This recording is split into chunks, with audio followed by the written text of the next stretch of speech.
Today is Saturday. Yep, Saturday, September 13th, local time. September 13, local time is 7:56 a.m. almost 8 o'clock. I'm here once again with Captain Kevin. Him and I were talking about something interesting that many of you guys might be interested in know. The topic is how to apply and what to do once you get to well companies. So Kevin, you went to truck driving school in New Jersey, right? Yeah, it's Jersey Tractor Trailer Training. Pretty good school. Now, the thing is, when you go to truck driving school, you really need to do your research.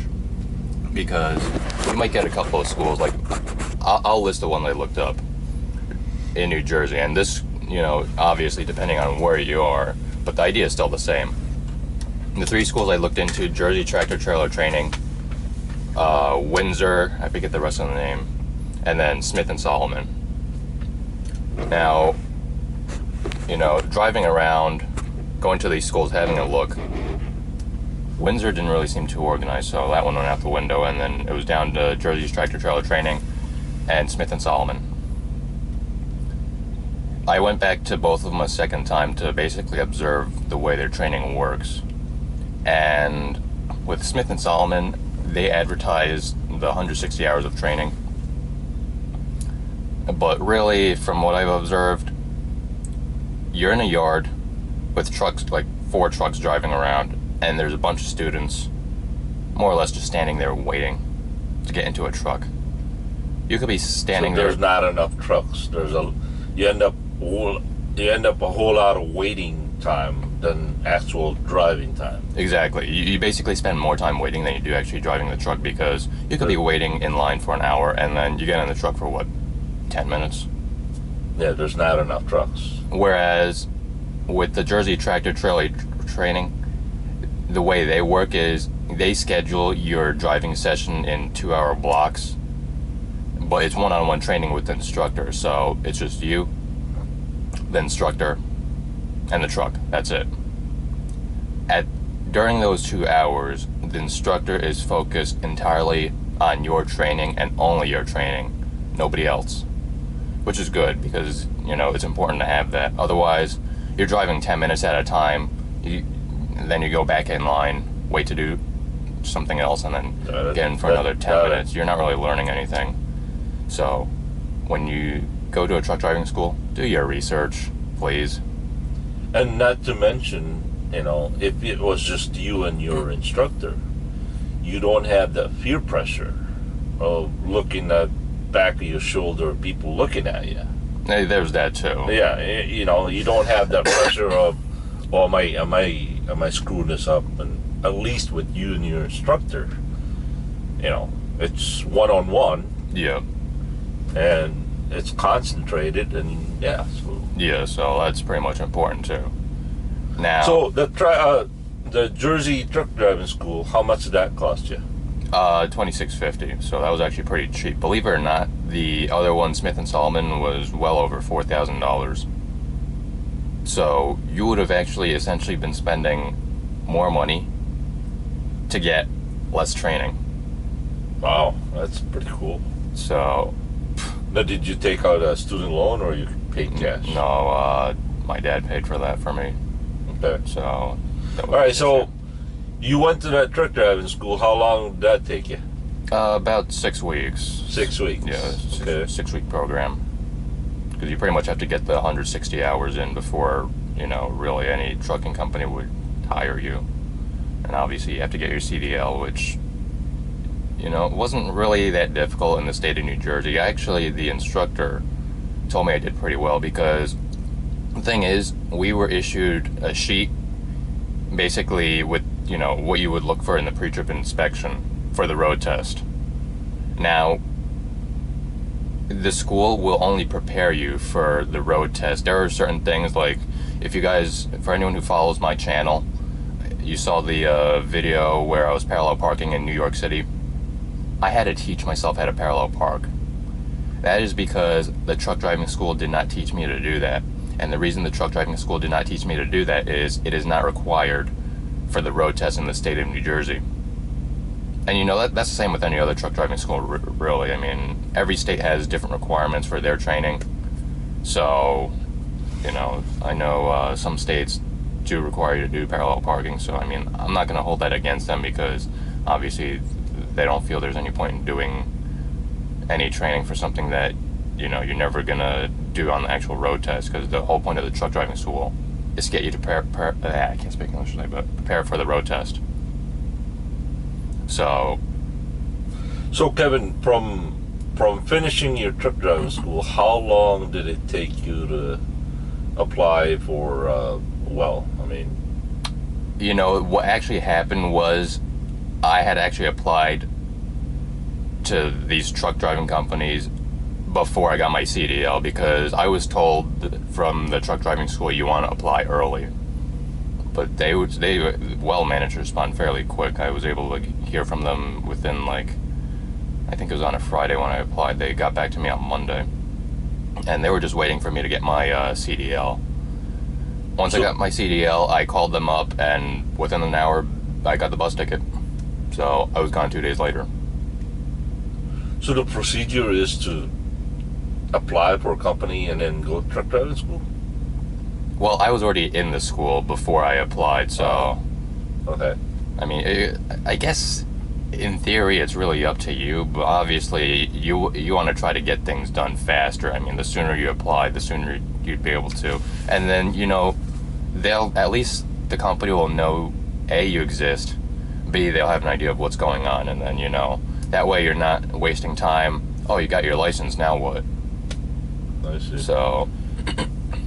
In my case, when I went to truck driving school, that was back in 1990. I went to truck driving school. They had us take the written exam in school, which was credited by the DMV. And then I went to hold I think it was 3 weeks. Yeah, it was just 3 weeks of schooling. It was the same problem as you mentioned. There were 20 students in 4 trucks. They clammed us right in the trucks, and it was 10-15 minutes at a time, and most of the time you kind of fell asleep back there while people try to do their learning. And so fast forward, after graduating, got my certificate. The way the road test was, I found an independent truck driver, has his own truck and trailer, and he wasn't exactly a DMV examiner, but he was a contractor for them. Yeah. So basically all I did was find somebody. I paid him $150 for the exam and the use of his truck and trailer. And once he passed me, I went to the DMV, and DMV issued me my driver's license. So that wasn't in my case, but that was a long time ago. So anyway, Kevin, in your case, once you got hired by you took a bus from New Jersey to De Pere? Well, technically it was from New York, because where I live, and because someone would have had to drive me somewhere anyhow. So, I mean, I could have taken the bus from Newark, New Jersey, but that's just about 40 minutes away from my house, which I'm not going to waste anybody's time. So it was a lot easier for my sister to drive me to the mall, which is only 15 minutes away. And then I jumped on a bus to New York City. And from there I took the bus. They pretty much gave me a bus ticket from there. It was very long bus trip. It was 26 hours because there were 5 stops. I started in New York City, ended up in Buffalo, changed buses, went to Cleveland, changed buses again, went to Chicago. You guys are seeing this backwards. New York, Buffalo, Cleveland, then Chicago, then Milwaukee, and then finally Green Bay. So very long bus All right. trip. Once you get to De Pere, what's the procedure? Orientation? Yeah, orientation, and that's the same with any company. I mean, even I guess How long was the orientation for? orientation was only 4 days, so 4 it was days. from Monday through Thursday, And then Friday morning we had that safety meeting, and then whoever got assigned their trucks. In our case, there were 7 of us, and 6 people didn't need training, so I was the only one who needed training, which actually worked out pretty well, because from what I understood, some classes they have multiple people who need training, like 2 or 3, and what ends up happening is after the orientation's over, then you got the next week, which is your initial training in Wisconsin. I almost said De Pere, but I mean, we do drive other places besides De Pere. We have gone through Algoma, Alaska. We even did a load to Kiel and back. But it was really funny because, when the instructor was going through the rules for, the training, there was one that he considered pretty funny in my case, and that rule was no sleeping in the truck. With the training class that has multiple students, it kind of makes sense because they're all using one truck and there's only one instructor, so one would be driving and I guess the others would be in the back. But considering I was the only one in the class, you would hope I wasn't sleeping in the truck. What involves an orientation, Kevin? I mean, orientation is really just going over company procedures and stuff like that. is that sitting in class or? You're pretty much in a classroom, but you'll have a bunch of people talking to you, like the safety department, paperwork, payroll. The whole department goes over there. Basically, and then towards the end, we actually went over to the main building and met up with everybody, like driver managers and such. And then they basically, also during orientation, they show you how to work the people net and stuff. So really, it's just a matter of understanding the way the company procedures are. Figuring out what you can do, what you're supposed to do, what you can't do. What do you do on the 4th day? I mean, the last day, is that during orientation part, do you actually drive a truck or not? Actually, the second day we did, because it was just, we had a road test. Basically, they want to see if you're able to handle a truck. And I know everybody in my class pretty much passed, including me. And it was kind of funny because the other guys knew I was going to go through training, so they were like, yeah, if I pass, then they shouldn't have an issue. And it was really just driving around. Although with the construction they're doing now, I don't really know what route they take this time. Yeah, but they sure tore that place up. But yeah, and they put in a new traffic circle, which I think is stupid. I mean, I understand the purpose. Oh, there's a traffic circle by McDonald. Is that what they're going for? Oh, really? I mean, I understand why they put traffic circles in, but they make them too narrow. Yeah, too small. It's too tight. And you're talking about an intersection where a lot of trucks go through. Sure, yep. Why in blue blazes would you put in a traffic circle that tight at an intersection where a lot of trucks are going to pass through? Oh, they're going nuts with it. The whole state of Wisconsin is addicted to it. I know it is. I'm like, what is it? There are some intersections that one intersections after the other. It's like 3 or 4 circles within. It's main 3 avenue. blocks. Main Avenue by US 41.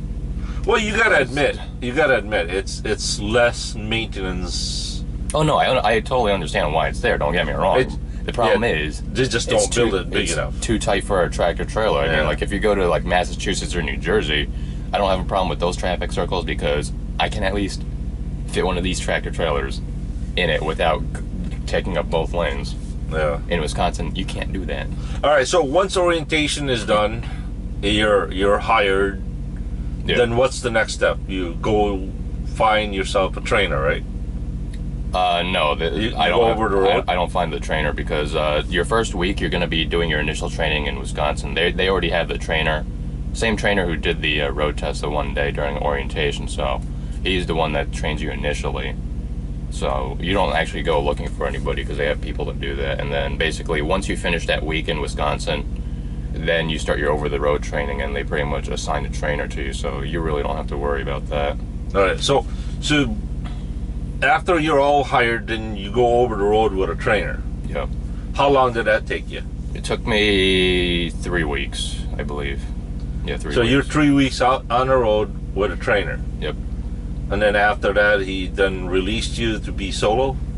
Not quite. You go back to De Pere, and then you got to take the road test again. which is basically the same one I took the first time around. And then when that instructor is satisfied with, that you pass the road test, then you go solo. Okay. So from day one of arriving to De Pere to being solo, how long did that take you? Up to 5 weeks. 5 weeks. Then you become solo. Yeah, if you pass. If you pass. What's it like to be on the first day of solo? I mean, you're it. I mean, there's nobody there to walk you. At first it was a little scary because even though my trainer, he was pretty comfortable with what I was doing. So, I mean, when I start up and start going, he really didn't tell me what to do because I was doing pretty well. But it was a little scary because you start driving along and you're used to somebody just sitting next to you and that person's not even there anymore. But then after like a few minutes, for me, I mean, obviously with everyone it's going to be a little different, but for me personally, after a few minutes I was fine because, I realized, I can manage my own time, decide when I'm going to drive, where I'm going to stop, as opposed to him telling me, okay, we're going to stop here. But it was pretty exciting, right? I mean, it total freedom, nobody, I don't know anything about being excited, but I mean, it went pretty well. I mean, you pretty much decide where you're gonna stop, where you're gonna eat. All yeah, that, yep. Works out pretty well. I mean, it does take. It's a slight adjustment because it's something a little bit different from what you're used to the past few weeks. But what about your first driving at night solo? What is that like? Well, by this point, I'd already been used to driving solo, so I mean, it wasn't really an issue. I mean, there's nobody else in your truck. I mean, you for the first time you're sleeping in your truck, and there's nobody else around. I didn't have an issue with it. I mean, it's got to be kind of a little bit of independence feeling, gratifying, and yeah, I guess that's one way to look at it. With all the hard work you put in, you finally. I mean, I think every truck driver's goal is, to be independent and somewhat. I don't know. Tell that to the team drivers. Well, but for the most part, I think most truck drivers are loners. Wouldn't you agree? True. I mean, we enjoy a company once in a while, but there's a point like, time to get out of here. Yeah. Solitude. It just. I mean, being out on the road for long periods of time like this, I mean, after a while it can get pretty lonely if you're not really interacting with anybody. And for the most part, I really don't talk to too many people. And then, there's a point where you start seeking company with other people. You want to talk to a human being. Oh my God! You should have seen what happened last week. No, it was on Tuesday, I think it was. But I had actually gone on a rant to a waitress at the restaurant in the TA once.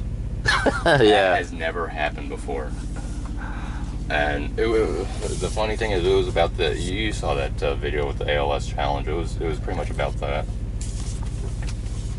because another truck driver had mentioned YouTube, and we were just discussing the stupid things that go on YouTube. Apparently, another coworker at that restaurant couldn't come to work because her 9-year-old daughter saw a video on YouTube and then tried to replicate it. It was basically putting aluminum foil on top of a pot of boiling water, and apparently the water overboiled, and then she just grabbed the pot, which you don't do. Oh. And yeah, I think you can see how that went down. Yeah. So Kevin, how long you been driving now? You mean from the time I started truck driving school? Or Yeah. The time truck driving school was like the middle of March. Got my license around the beginning of April, and then came to like 2 days after I got my license, and then went solo May 16th. Okay. So I asked you earlier, how do you like it so far? So far, it's going pretty well. Well, yeah, when it goes well, it goes well. When it doesn't, it just sucks. Yeah. Although Hannah has been, for the most part, she's been pretty good to me. I haven't really had too many issues with her. Sarah, on the other hand, no. No. I go 1 week just fine, and then the next week it'd be breakdown after breakdown after breakdown after breakdown, and then the next week I'd be fine. Did they get rid of that truck? I don't know whatever happened to her. You haven't seen her before again? Nope. All right. So, I mean, you like it so far? I mean, your goal is to get at least a year in, right? Yeah, for now. I mean, obviously, it's really hard to say what's going to happen afterwards, because if, you know, I find that this is something I really enjoy doing, I might just stick with it. Otherwise, I'm going to try to, you know. Do you ever somehow consider putting a 1 year experience in and then find something local in New Jersey, New York? You know, drive a day cab? That I'm not really too sure about, because I get the feeling that, you know, if I'm going to be driving a truck, you know, doing local, you're pretty much doing the same thing over and over again, so that might get kind of boring. So, I mean, you are home every day, but... I mean, New Jersey and New York is known for a lot of local jobs, right? I mean, you guys have, in that area, there's plenty of day cab jobs. Yeah. You could pretty much get one. I mean, if you have about a year experience, you could probably get one pretty good. You know, chances of you getting one is pretty good, right? Probably. I mean, I do know that, other thing is, CRJ. By the way, if some of you are not familiar, Kevin here is in background of aviation. You studied for what, engineering or design for? Yeah, I was doing engineering for 3.5 years, which was not my best idea because I'm not smart enough to do that. And then maintenance. Yep, maintenance for 2 years. Got the FAA license for that. And then dispatching. Yep. So in the future, you probably want to go back to that, or is that in the back of your mind? Something? It's a possibility. Again, that really depends on, you know, if I really enjoy truck driving, because the main difference is with maintenance, you're basically out there fixing planes. With flight dispatch, you're pretty much sitting in an office. With truck driving, you're pretty much all over the country. Yeah. You're not an office person, I don't think. And you know what? And one thing too, Kevin, is the longer you stay in trucking, the harder it is for you to get back indoors. That's a fact. Yeah, So that's what I've heard.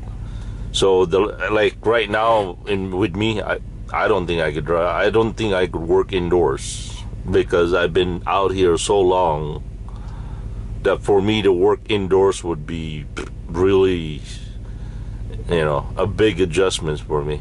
But in any case, you love aviation. Yeah, I've been in aviation for quite a while, completely by accident, by the way.